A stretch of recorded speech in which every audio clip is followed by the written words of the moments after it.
Ciao ragazzi, oggi parleremo della Cina e ci collegheremo con Fabio, che vive e lavora là già da diversi anni. Lui è un cinese dentro, lui si è già sposato là, ha già fatto famiglia e ama la Cina. Ciao! Che poi il cibo, ora ecco, ti volevo chiedere anche del cibo, perché per noi italiani è un grosso problema, no? Abituati in un certo modo ad andare all'estero e abituarsi al cibo. Com'è il cibo lì? Cioè, è buono, si mangia bene, a te ti manca il cibo italiano? E poi una cosa anche che ho notato io è che tanti cinesi che vengono anche qua tendono comunque a mangiare le loro cose, e addirittura anche i turisti che vengono si portano i loro prodotti e anche negli alberghi si fanno cucinare i loro prodotti. Sì, allora questa è una cosa molto interessante. Io ho sentito molti italiani dire che il cibo migliore è il loro e ho sentito anche molti cinesi dire che il cibo migliore è il loro. Quindi io mi sono fatto un po' un'idea. Secondo me ognuno tende a preferire quei gusti con cui è stato abituato sin dalla nascita. Io vorrei smontare qualche stereotipo, perché in Italia si dice di cani, gatti, insetti, pipistrelli, farfalle. No, in realtà la Cina ha una cultura culinaria davvero sterminata, è una delle top cucine del mondo. La Cina è immensa, ci sono davvero un sacco di specialità a seconda della zona. Ci sono appunto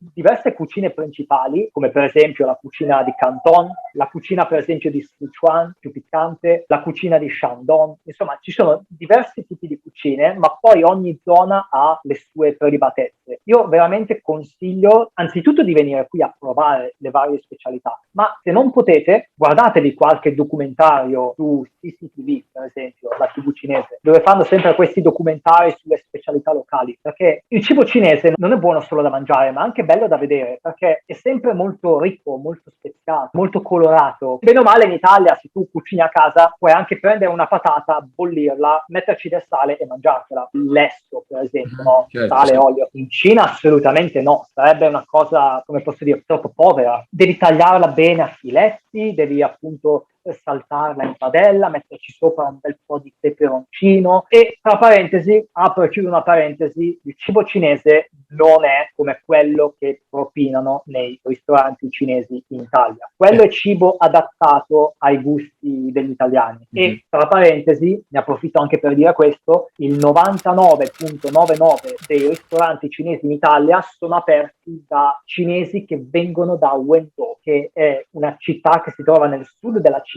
e solo quelli che provengono da quella zona in Italia hanno aperto, diciamo, la stragrande maggioranza dei ristoranti cinesi. Davvero? Cioè vengono Il tutti in Giappone. una zona? Sì, praticamente sì, il 99% ti dicono Wenzhou o al limite Zhejiang, che sarebbe la provincia di Wenzhou. Come mai vengono tutti? Quindi lì c'è un po' di storia dietro, c'è un po' di storia delle prime immigrazioni che c'erano state un bel po' di decenni fa. Ok, quindi chiaramente uno dice assaggio il cibo cinese, ma poi alla fine non è quello. È come, vabbè, come se Non è mangi un piatto quello. italiano all'estero, anche lì non è proprio uguale a come mangiare in Italia. Ma voi che mangiate? Cosa si mangia lì? Diciamo che i cinesi a tavola hanno appunto il proprio sushi, che sarebbe appunto il piatto accompagnatore, che può essere per esempio una scodella di riso, Mhm. come potrebbe anche essere un piatto di mantou, che sarebbe appunto pane cinese cotto al vapore, o magari anche spaghetti cinesi bianchi, che servono come base bianca per accompagnare i cibi che ci sono in mezzo al tavolo. Più speziati.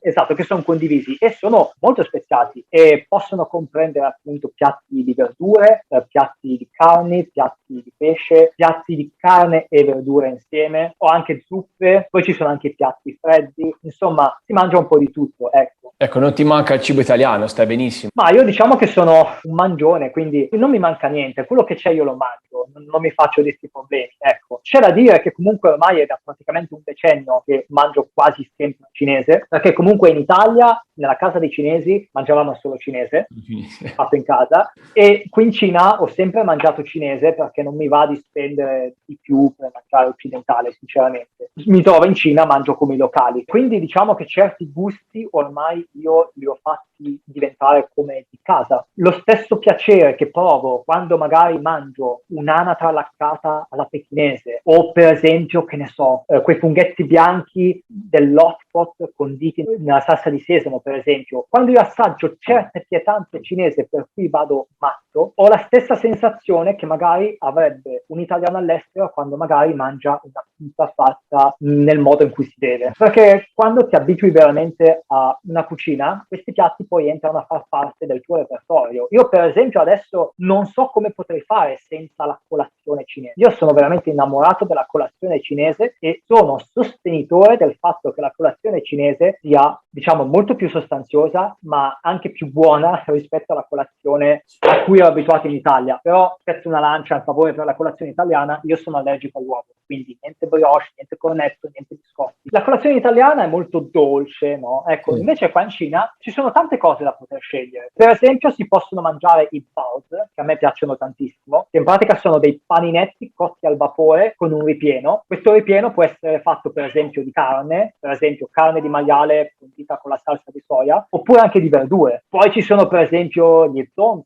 che sono per esempio dei triangoli di riso messi dentro appunto delle alghe. Tu apri le foglie di alga, no, non è alga, è il bambù, foglie di bambù, e dentro il triangolo del riso c'è un ripieno. Ci può essere le zuppe, per esempio, zuppa di riso e zucca, il porridge, zuppa di miglio, oppure anche gli spaghetti anche la mattina, con dentro magari un po' di pezzettini di carne o di tipo ramen. Si parte subito mangiando cose che ti fanno carburare. Ecco. C'è più la tendenza a fare una bella colazione, magari il pranzo saltarlo, mangiare poco, oppure se uno si ferma poi anche per pranzo. Ecco, questa è una grande differenza che ho notato un po' tra Italia e Cina. Di solito in Italia si tende a mangiare pochissima colazione, alcuni magari non la mangiano neanche, cioè bevono soltanto un caffè, e poi a pranzo si strafogano e di pomeriggio hanno un po' l'abbiocco.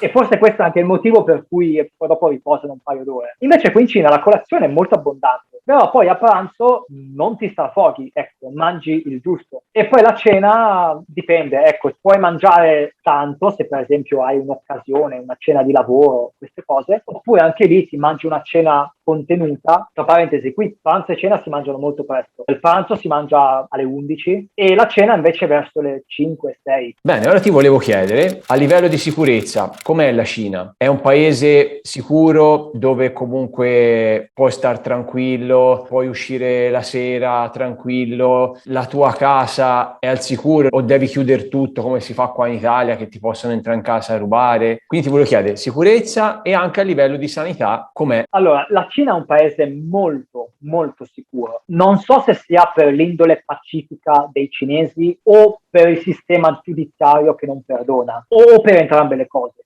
Però ho trovato davvero la Cina come un paese totalmente sicuro, forse il paese più sicuro del mondo. Non sto scherzando, perché puoi uscire di casa a qualsiasi ora del giorno e della notte e puoi star sicuro che nessuno potrà mai rapinarti o aggredirti. Anche le donne, una donna sola può uscire senza problemi. Tu quando esci qui in Cina di notte anche, e vai anche nei posti più disparati, nei vicoletti di periferia, nei posteggi, nei parchetti, nei posti anche più dove tu magari non te lo potresti mai aspettare, trovi magari le vecchiette che si allenano, facendo magari qualche danza, qualche ragazza da sola, magari una coppia con un bambino piccolo. Qui in Cina c'è molto controllo, sia chiaro, ci sono telecamere ovunque. Se fai qualcosa ovviamente paghi. Qui in Cina non esistono neanche le persiane. Quando usciamo di casa non dobbiamo chiudere le persiane. Io di solito non chiudo neanche la finestra. La porta sì, ok, la chiudi a scatto, se vuoi fai anche un giro di chiave, ma tanto stai sicuro perché all'interno di quasi ogni abitazione c'è sempre il guardiano col suo gabbiotto che controlla sempre chi entra e chi esce. C'è molto controllo, ci sono appunto delle leggi che non perdonano, ci sono molte telecamere e quindi secondo me questo controllo ha reso possibile vivere in un paese completamente sicuro. Tu come esci di casa non devi neanche preoccuparti di dove vai e di che ore sono, perché senti proprio la sicurezza anche interiore. La microcriminalità in Cina a livello di violenza fisica o di scippi e di rapine è praticamente a livello magari non zero, chi lo sa, però comunque un livello molto molto molto basso. Ci sono anche delle regole ferree, per esempio lo spaccio di droga qui è punito anche con la pena di morte. Se tu segnali alla polizia che hai visto una persona spacciare droga, non è che se ne fregano, ti danno anche una ricompensa. È proprio un sistema che permette permette di fare una vita completamente tranquilla. Ah, quindi lì c'è la pena di morte, quindi per cose anche grosse. Sì, per cose gravi, per esempio se uccidi una persona, ci sono le prove e l'hai fatto volontariamente, c'è la pena di morte. Se per esempio spacci la droga e lo fai in maniera molto... Per esempio c'è stato un canadese di recente che è stato condannato a morte qui in Cina perché gestiva dei traffici di droga veramente di un certo tipo, ecco, quindi l'hanno condannato a morte. Di sicuro se c'è quello, spacciatori ce ne sarà pochi lì e droga o quasi niente. Io non l'ho mai vista, non ho mai visto uno spacciatore, non ho mai visto gente farsi i spinelli, mai, neanche nei parchetti, neanche nei vicoletti, zero. In Italia, bene o male, a volte li vedi. Da tutte le parti. Qui mai visti. Da una parte è brutto che sia un paese così duro, ma da una parte purtroppo l'essere umano è così. Cioè, se non hai leggi dure, gli italiani sono un po' così. Cioè, se non c'è la legge dura che è, si fa, capito? È quello che porta poi anche a un tipo di vita rispetto a un'altra, capito? Qui è tutto un altro mondo rispetto a quello che mi hai detto te, tutto un altro mondo. Infatti, Green Pass. Appunto, ti volevo chiedere di quello anche. Lì il Covid, ecco, si parla tanto della Cina, del Covid, eccetera. Com'è? Cioè, la situazione com'è stata gestita? Com'è attualmente, anche per chi volesse venire lì? Per i vaccini, voi siete stati obbligati a farveli oppure no? Il Covid qui in Cina è durato solo 2 mesi. Basta, poi dopo è stato debellato, controllato e si è ritornati a una vita normale ormai da oltre un anno e mezzo. Abbiamo fatto appunto fine gennaio, febbraio, così un po' in quarantena. Poi già la zona fuori da Wuhan era già sotto controllo. Poi tipo già a fine marzo si è cominciati a tornare proprio alla vita normale. Si poteva uscire senza mascherina all'aperto, i nuovi casi giornalieri erano praticamente pari a zero. Parlo dei casi locali. Ovviamente c'erano dei casi importati, però i casi importati qui in Cina sono innocui perché come scendono dall'aereo vengono subito inquarantenati in apposite strutture e solo dopo prima 2 settimane, adesso 4 settimane hanno alzato la soglia dove da lì non possono uscire. La Cina ha avuto parecchi mesi, per esempio, con 0 nuovi casi locali in tutto quanto il paese. Poi ogni tanto capita che si accende un focolaio, all'estero lo chiamano focolaio, in realtà si tratta di 2 casi, 3 casi, così, in qualche città. Subito qui, anche per un solo caso locale, lanciano subito l'allarme, chiudono subito tutto, fanno tamponi a tappeto e lo spengono sul nascere. Quindi, dopo la faccenda di Wuhan, ci sono stati dei focolai, per esempio a Pechino, nello Heilongjiang, a Qingdao, a Guangzhou, dove magari erano usciti 20 positivi su tutta quanta la popolazione di 20 milioni di abitanti, perché poi qui la città hanno quei numeri. Magari per questi 20 casi hanno fatto tamponi a tappeto e li hanno spenti subito sul nascere. Qui in Cina come l'hanno gestita la cosa? C'è proprio una differenza di come è stata gestita la cosa. Fin dall'inizio, da quando era scoppiato il tutto, hanno messo l'obbligo delle mascherine e all'inizio c'è stato proprio un lockdown come quello che c'era stato in Italia. Si sta in casa e da lì non si esce. Si poteva uscire massimo una volta per poter andare a comprare delle cose e appunto tornare a casa. Ecco, io ho saputo che in Italia c'è stato un po' di battibecco per l'app Immuni. Qui in Cina sai che ci sono WeChat e Alipay come app di pagamenti anche social. Ecco, Immuni l'hanno installato all'interno di queste app che hanno tutti e quindi chiunque volesse andare in qualche luogo, come per esempio un negozio, un ospedale, una stazione della metro, doveva avere il codice verde. Il codice verde significava che tu non avevi avuto contatti con persone che potevano essere contagiate. Quindi diciamo che qui in Cina c'è stata fin da subito una grandissima serietà, sia da parte delle istituzioni ovviamente, e sia da parte della popolazione, che non ha messo in dubbio nulla per quanto riguarda le direttive che venivano date dall'alto. Non c'erano voci discordanti del virologo che andava in televisione e diceva una cosa o dell'altro che diceva un'altra. Proprio in maniera univoca si entrava proprio in questo stato di guerra, una guerra contro il virus, tutti uniti contro questo virus, e trattando la cosa proprio come una guerra si è riusciti a sconfiggere questo virus, tanto che nell'estate del 2020 a Wuhan già si ballava in discoteca senza mascherine. Non so se ha fatto notizia questa cosa lì in Italia. Sì, l'abbiamo visto. E molta gente pensava che non fosse vero, che fosse tutto falso, ma invece io abito qui, posso dirvi, è verissimo. Qui il virus l'avevano completamente debellato. debellato e l'hanno tuttora debellato, è sotto controllo. Ogni tanto capita qualche caso dovuto non a persone che entrano, ma hanno scoperto che i prodotti congelati possono trasportare il virus da un paese all'altro, soprattutto il pesce congelato. Per esempio a Qingdao era successo, ma ogni volta che capita, tra la app dove bisogna avere il codice verde, tra i tamponi a tappeto e tra tutti quanti i controlli, alla fine riescono comunque sempre a debellarlo, e io faccio una vita normale da ormai 1 anno e mezzo praticamente. All'aperto le mascherine non servono, le si continuano a utilizzare solo se vai sui mezzi pubblici oppure se vai in certi luoghi chiusi. Allora, adesso i luoghi privati, come per esempio i negozietti o i ristoranti, cominciano a non richiedersela. Invece magari luoghi un po' più seri, come per esempio i luoghi pubblici, se vai alle poste, se vai per esempio dalla polizia, dal notaio, un supermercato grande, se per esempio scoppia anche un solo caso all'interno di tutta quanta la provincia, allarme totale e quindi ritornano obbligatorie. Sì, perché ho visto anche dei documentari, dai video qui in Italia, che lì tutti la portano. Se tu vuoi entrare in una stazione devi avere la mascherina, se no le guardie non ti lasciano entrare, e se ti beccano comunque che tu l'hai tolta un attimino, te lo fanno notare gentilmente, ti dicono ti metta la mascherina, e di solito la persona in questione non controbatte. E a livello dei vaccini? La Cina ha i suoi vaccini e attualmente hanno già superato oltre i 2 miliardi di dosi effettuate. C'è un'intensa campagna per convincere appunto i cittadini a vaccinarsi, dicendo che dobbiamo vincere questa guerra, sconfiggere questo virus. Diciamo che sì, i cittadini cinesi si fidano abbastanza di questo vaccino. Qui in Cina siamo abbastanza avanti quindi con le vaccinazioni, però comunque si va molto cauti. Adesso tu magari mi chiederai, sono obbligatori? Allora, non sono obbligatori. La Cina non ti obbliga a fare il vaccino, però stanno pensando di limitare un pochettino la libertà a chi decide di non farsi il vaccino. Se non fai il vaccino, non prendi l'aereo. Ecco, questo è un esempio. Alla maggior parte dei cinesi questo va bene. Io penso ad esempio a quello che vive nella sua campagna e lì ci resta per tutti i giorni della sua vita, a lui non gliene frega. Però comunque sono delle limitazioni atte a, diciamo,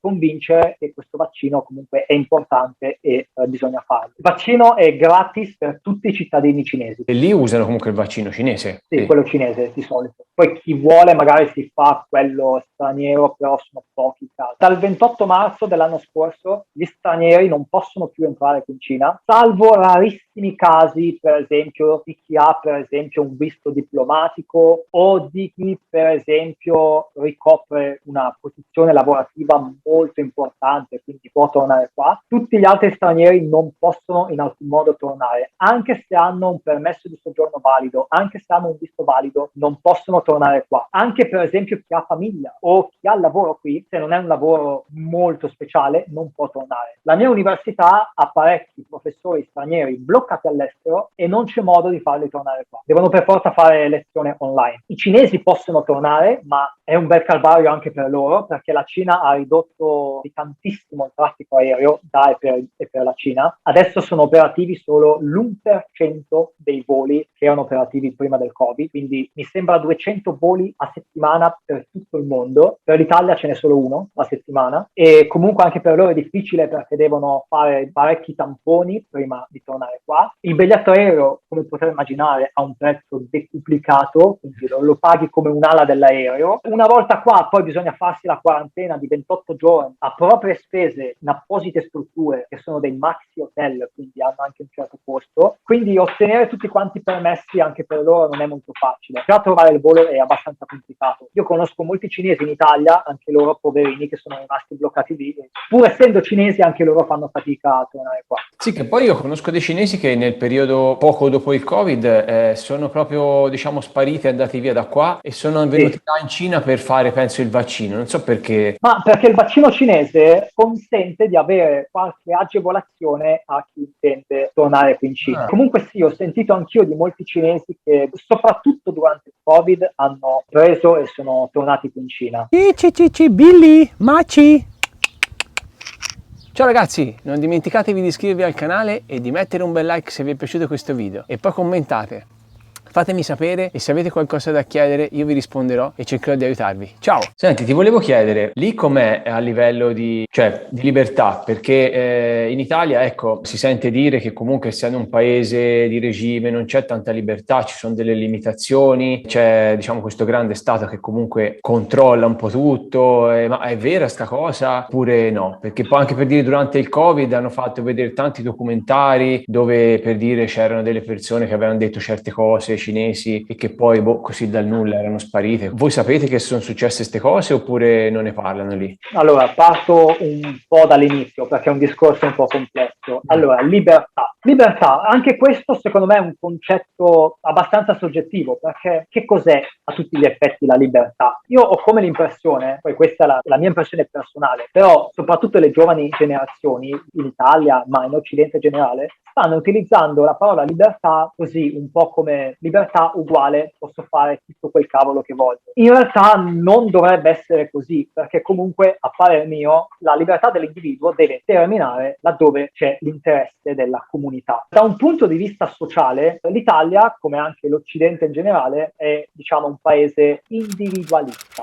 ok? C'è l'individualismo come corrente di pensiero, quindi l'individuo è molto importante, viene data molta importanza all'individuo, per l'individuo si farebbe di tutto, ecco, per difendere proprio i diritti del singolo individuo. Invece qui in Cina, come anche in altri paesi asiatici, quindi non solo la Cina, prevale il collettivismo. Significa che la collettività, la società è la cosa più importante. Quindi l'individuo può avere una libertà, ma poi quando si inizia a infrangere quello che è l'interesse della collettività, l'individuo non è più importante. È più importante il bene della comunità, il bene della collettività. E questo è un concetto che è difficile da capire, ma deve veramente entrare in mente se vogliamo capire la loro cultura, il loro modo di pensare, il loro modo di prendere certe decisioni anche il Covid. Per esempio, l'individuo, anche se tenere una mascherina non è il massimo, perché a nessuno piace portare una mascherina tutto il giorno, comunque l'individuo, per rispetto della comunità,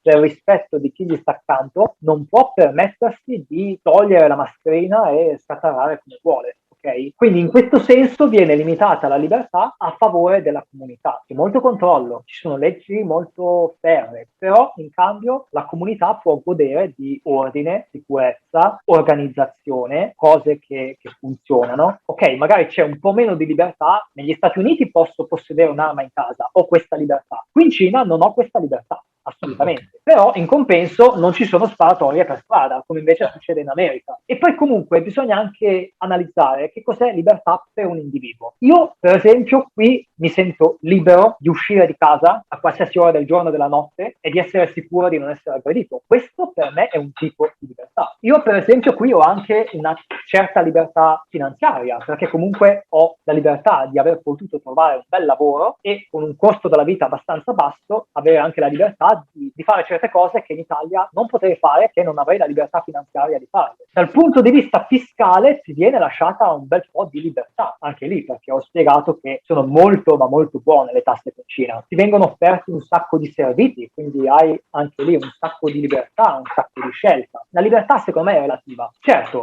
qui in Cina tu non hai la libertà di professare i tuoi ideali ai 420 e di scendere in piazza per fare casino, Non c'è opposizione tutto. lì, giusto? Questo è un modo occidentale di vedere la politica. Qui in Cina si va avanti tutti insieme, tutti quanti avanti per questo sogno, che appunto è il sogno cinese. Il sogno cinese appunto è quello di formare una società benestante, una società moderna, un grande paese e tutti insieme si va appunto verso quella direzione. Una grande famiglia, quindi il paese appartiene ai cittadini e i cittadini remano tutti quanti verso quella direzione. Anche durante la pandemia tutti quanti hanno remato esattamente in quella direzione. È un concetto molto diverso. Secondo me chi non è cinese non può capire, diciamo, questo sistema. Ecco. Però appunto qui in Cina funziona che c'è appunto il partito, di cui comunque tutti hanno la possibilità di farne parte, perché tutti,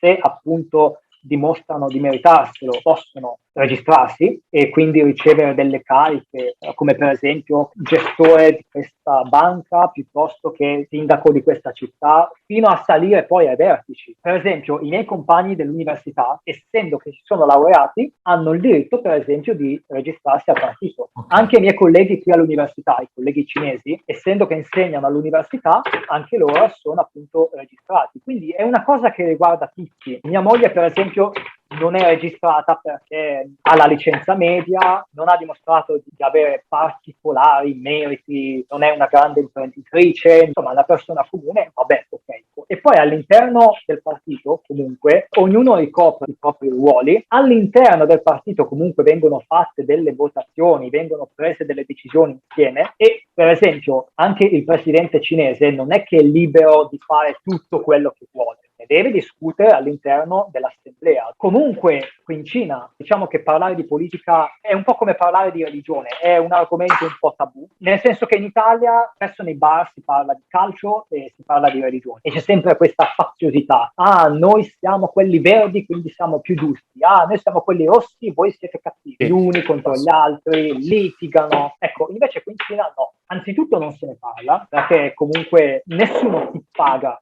per parlare di politica, non ci guadagni niente, quindi è meglio che lasci fare a chi comunque sta facendo il suo lavoro, che è esperto di quello che sta facendo, anche perché comunque negli anni recenti hanno dimostrato di aver portato un po' di benessere in questo paese. Ecco, da quando è nata appunto la Repubblica Popolare Cinese fino ad oggi hanno portato un paese dalla polvere alla prosperità, soprattutto negli ultimi anni. Hanno completamente eliminato l'estrema povertà, c'è stato un rapido sviluppo, un grandissimo arricchimento. Ci ho parlato prima dei salari che sono più che decuplicati dal 2000 ad oggi, un paese completamente risistemato, quindi il lavoro buono lo stanno facendo. Tra l'altro, secondo un sondaggio di un'università britannica, però non è un'università cinese, oltre il 93% dei cinesi è assolutamente favorevole al proprio governo. Un sondaggio fatto in maniera anonima, sono tutti quanti molto favorevoli, proprio perché vanno tutti quanti verso questa direzione. E se devo essere sincero, per me Fabio Selva è anche un po' un toccasana, perché quando ero in Italia avevo sempre la pressione su internet, al bar, all'università, sempre politica, politica, politica, nelle piazze politica, politica. Invece qua un ambiente molto rilassato, non ne parla nessuno, le persone non si scannano a vicenda, tutti uniti, tutti avanti, siamo una squadra, io la preferisco così.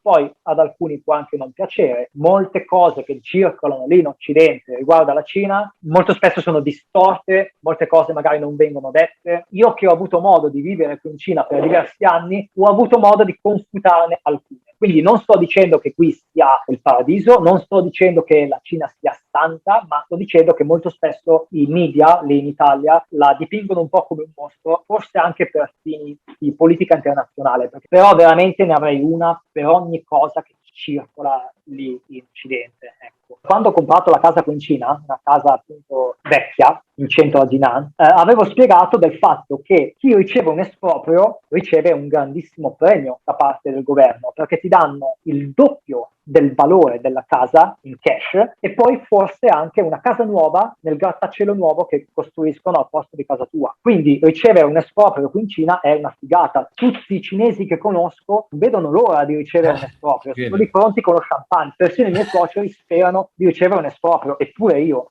Però in Occidente i miei fan mi hanno detto: ah Fabio, ma sai che in Occidente ci hanno invece parlato dei poveri cinesi costretti ad abbandonare le proprie case perché l'esproprio era partito dall'alto? No, invece è una figata, chiedilo a qualsiasi cinese e lui ti dice che ricevere un esproprio è una manna dal cielo qui in Cina.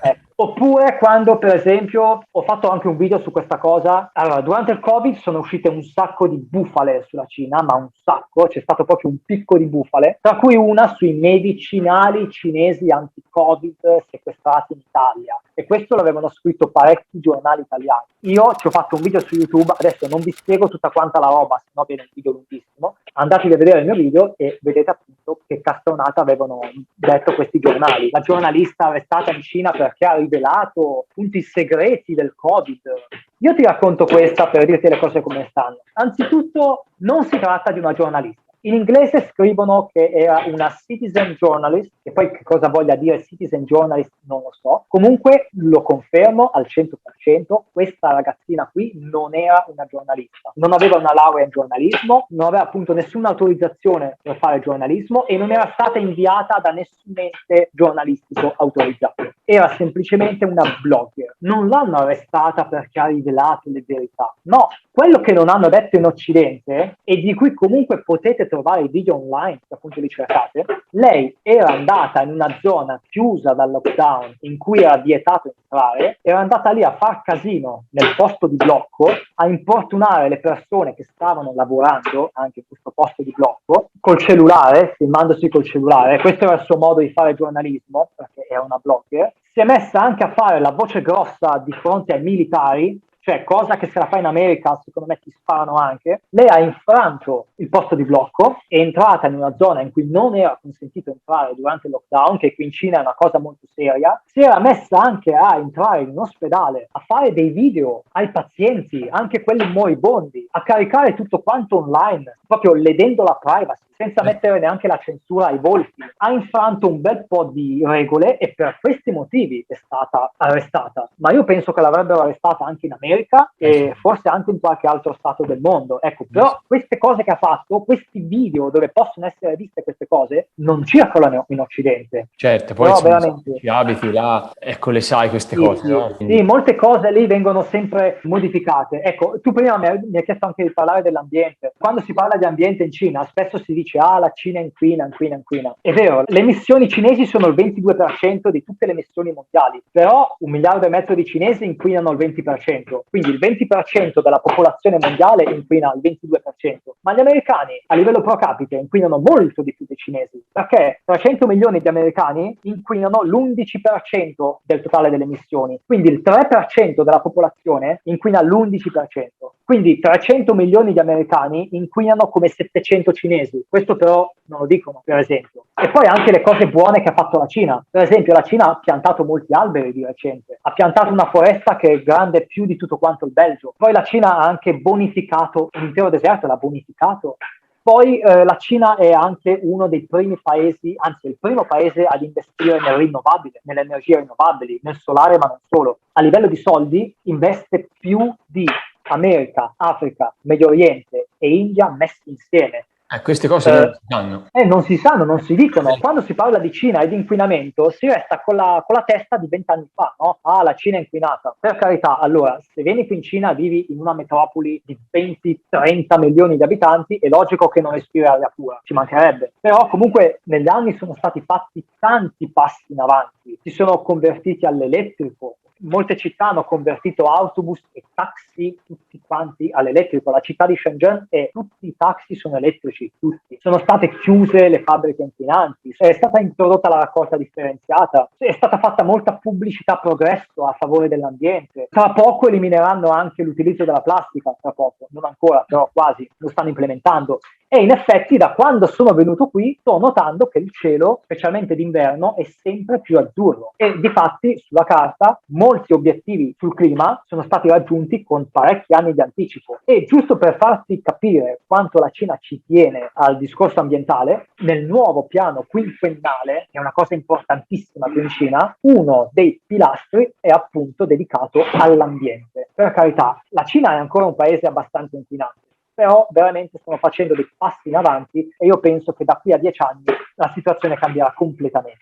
Senti, e i pro e contro della Cina, cosa ci potresti dire? Ma allora, i pro, per me il pro, Ne hai detti un po'. insomma, sì, un po' li ho già detti, comunque riassumendoli sono l'assoluta sicurezza, la modernità, le opportunità lavorative. A me piace anche molto la lingua, la cultura, le usanze, appunto le grandi metropoli, l'ordine, l'organizzazione, il cibo, sì, io ci metto anche il cibo, dai. I pro sono davvero tantissimi. I contro, secondo me, per un italiano che comunque è abituato a vivere in città piccole, secondo me potrebbe essere magari difficile trasferirsi in una grande città, però queste sono città dove tutto funziona, i servizi ci sono, i trasporti sono impeccabili, cioè insomma città vivibilissime a parere mio. Però magari per un italiano abituato alla piccola realtà, venuto in una grandissima città si sente magari un po' disorientato, ecco, questo magari può essere un contro. Un contro magari può essere per chi la pensa diversamente da me e quindi non può fare a meno magari di parlare di politica, scendere in piazza, fare casino. Ecco, questo magari può essere un contro. Un contro magari può essere la diversità. Questo paese va benissimo per chi capisce la cultura, che per chi parla la lingua, per chi è disposto ad accettare il diverso. Non saprei davvero a quali contro pensare veramente. Io vivo qui da parecchi anni, quindi ovviamente mi piace. Io, Fabio Serva, per come sono fatto, sono molto più disposto ad accettare i difetti che ci sono qua e mi piace davvero poter godere dei pregi che ci sono qua, mi trovo benissimo. Io qui appunto mi sono integrato bene, qui ci ho studiato, mi sono laureato, mi sono sposato, ho avuto un figlio, ho comprato casa, ci lavoro, pago le tasse, parlo la lingua, capisco la cultura, insomma sono integratissimo, quindi per me questo va benissimo. Sei felice lì? Non torneresti mai in Italia? Io mi sento davvero molto fortunato a vivere qui, soprattutto in questo periodo storico, e non penso assolutamente di tornare in Italia. Non che l'Italia non sia bella, per carità, però la Cina è veramente è il mio posto, non c'è che dire. Qui ci sto così bene che qualsiasi altro posto del mondo non mi manca. È stata proprio una chiamata. Io da quando ho conosciuto proprio il mio primo amico cinese ero felicissimo nell'animo, proprio perché mi sentivo chiamato. Questo mio amico cinese aveva anche conosciuto altri compagni all'università italiani, ma sì, magari si erano salutati, magari avevano mangiato insieme una volta, ma nessuno come me aveva dimostrato questo pieno interesse verso di loro e nessuno come me si era sentito così chiamato verso questo mondo. E anche il fatto che sia riuscito a imparare la lingua cinese così in maniera passiva, assorbendo la